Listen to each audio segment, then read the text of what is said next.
le sous-préfet, monsieur le maire, et monsieur le député maire, monsieur le proviseur,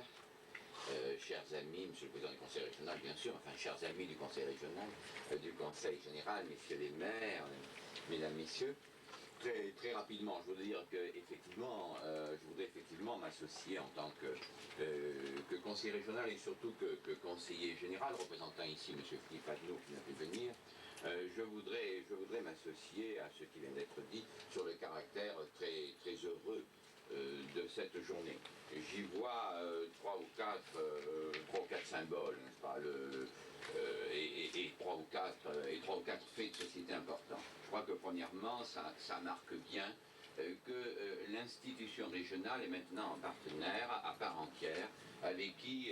les pouvoirs publics, bien évidemment, mais aussi toutes les collectivités territoriales et toutes les puissances économiques jouent. Je crois qu'il y a 20 ou 30 ans, dans la France, on se demandait si l'institution régionale allait prendre. Maintenant, elle a prise, n'est-ce pas? Elle a un budget, elle a des ressources, et elle a une efficacité que nous constatons aujourd'hui. Je crois que c'est le premier événement et qu'il faudrait le souligner. Le deuxième point, c'est que dans sa politique, puisqu'il existe, le Conseil régional a donné une très large priorité à l'éducation et à la formation. Je pense que le président Kaltenbach, dans un instant, vous dira tout ce que nous faisons dans ce domaine. Je voudrais simplement marquer le fait que si l'éducation, la formation, au sens large du terme, prennent 50% de notre budget, nous avons, et notamment dans ce département, d'autres réalisations importantes. Il faut tout de même rappeler que le réseau routier, le réseau de ce qu'on appelle les voies régionales, est largement financé par le Conseil régional, et que si demain nous avons dans ce département un ensemble universitaire de qualité, et je crois que nous sommes bien partis pour l'avoir, nous le devons en grande partie, bien sûr,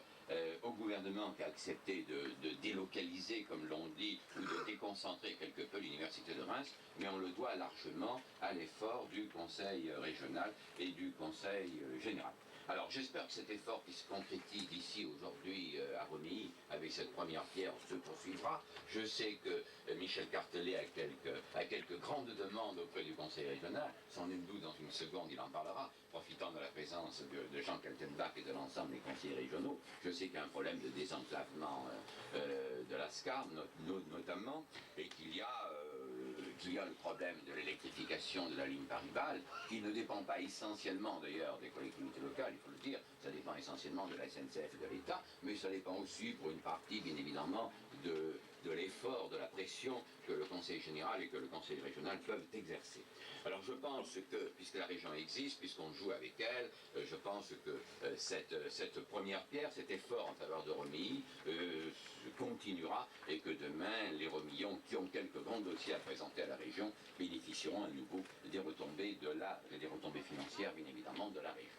Je voudrais tout de même terminer en soulignant simplement que cette première pierre, que l'ensemble de cette politique démontre dans ce département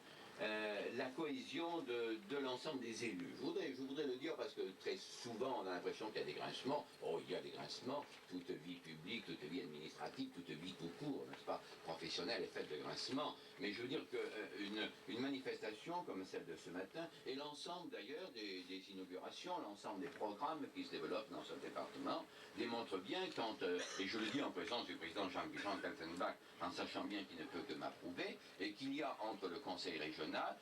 présidé par Jean Kaltenbach, entre le Conseil général, présidé par Philippe Adnaud, entre les collectivités territoriales, qu'il s'agisse de la mairie de Romilly, qu'il s'agisse du CIGOMA de Troyes, qu'il s'agisse de la ville de Troyes, et les grandes organisations professionnelles, je crois qu'il y a une véritable unité, n'est-ce pas, pour sortir un peu ce département de la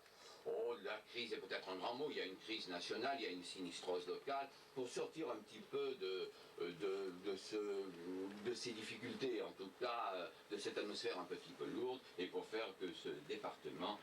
reparte, n'est-ce pas, sur les voies de l'expansion et du développement. Alors, une première pierre, un nouveau grand lycée à Romilly, une première pierre, c'est à la fois bien sûr un effort en faveur de l'éducation, c'est aussi un gros effort en faveur des entreprises du BTP, des entreprises qui souffrent quelque peu, je le sais,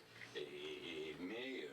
qui là vont avoir un chantier d'une 60aine de millions, qui ont fait des efforts certes pour bénéficier de l'appel d'offres, mais enfin, c'est tout de même une soixantaine de millions qui va à 60-70 millions qui vont irradier dans ce département. Tout ça est tout de même assez largement positif et dans un pays qui parfois se trompe trop pessimisme, il convenait de le souligner. Merci.